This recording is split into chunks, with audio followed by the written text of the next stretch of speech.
I once said, everybody's a genius. But if you judge a fish by its ability to climb a tree, it will live its whole life believing that it is stupid. Ladies and gentlemen of the jury, today on trial we have modern day schooling. Glad you could come. Not only does he make fish climb trees, but also makes them climb down and do a 10-mile run. Tell me, school, are you proud of the things you've done? Turning millions of people into robots, do you find that fun? Do you realize how many kids relate to that fish? Swimming upstream in class, never finding their gifts, thinking they are stupid, believing they are useless? Well, the time has come, no more excuses. I call school to the stand and accuse him of killing creativity, individuality, and being intellectually abusive. He's an ancient institution that has outlived his usage. So, Your Honor, this concludes my opening statement, and if I may present the evidence of my case, I will prove it. Proceed. Exhibit A. Here's a modern day phone. Recognize it? Here's a phone from 150 years ago. Big difference, right? Stay with me. Here's a car from today, and here's a car from 150 years ago. Big difference, right? Well, get this. Here's a classroom of today, and here's a class we used 150 years ago. Now, ain't that a shame? In literally more than a century, nothing has changed. Yet you claim to prepare students for the future? But with evidence like that, I must ask, do you prepare students for the future or the past?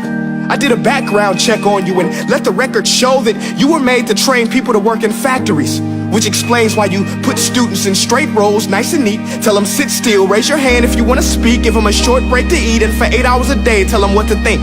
Oh, and make them compete to get an A letter which determines product quality, hence grade A of meat.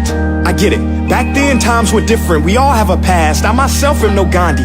But today, we don't need to make robot zombies. The world has progressed. And now we need people who think creatively, innovatively, critically, independently, with the ability to connect. See, every scientist will tell you that no two brains are the same. And every parent with 2 or more children will confirm that claim. So please explain why you treat students like cookie cutter frames or snapback hats, giving them this one-size-fits-all crap. Watch your language. Sorry, Your Honor, but if a doctor prescribed the exact same medicine to all of his patients, the results will be tragic. So many people would get sick, yet when it comes to school, this is exactly what happens. This educational malpractice, where one teacher stands in front of 20 kids, each one having different strengths, different needs, different gifts, different dreams, and you teach the same thing the same way? That's horrific.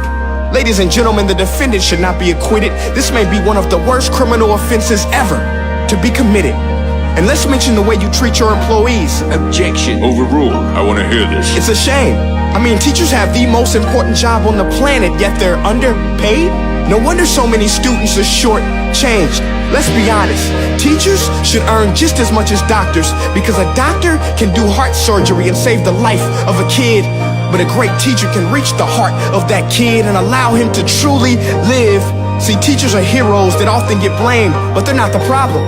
They work in a system without many options or rights. Curriculums are created by policymakers, most of which have never taught a day in their life. Just obsessed with standardized tests. They think bubbling in a multiple choice question will determine success. That's outlandish. In fact, these tests are too crude to be used and should be abandoned, but don't take my word for it. Take Frederick J. Kelly, the man who invented standardized testing, who said, and I quote, "These tests are too crude to be used and should be abandoned." Ladies and gentlemen of the jury, if we continue down this road, the results will be lethal. I don't have much faith in school, but I do have faith in people. And if we can customize healthcare, cars, and Facebook pages, then it is our duty to do the same for education, to upgrade it, change it, do away with school spirit, because that's useless. Unless we're working to bring the spirit out of each and every student, that should be our task. No more Common Core. Instead, let's reach the core of every heart in every class. Sure, math is important, but no more than art or dance. Let's give every gift an equal chance. I know this sounds like a dream, but countries like Finland are doing impressive things. They have shorter school days.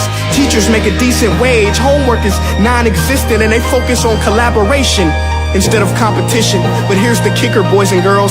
Their educational system outperforms every other country in the world. Other places like Singapore are succeeding rapidly. Schools like Montessori, programs like Khan Academy. There is no single solution, but let's get moving. Because while students may be 20% of our population, they are 100% of our future. So let's attend to their dreams, and there's no telling what we can achieve.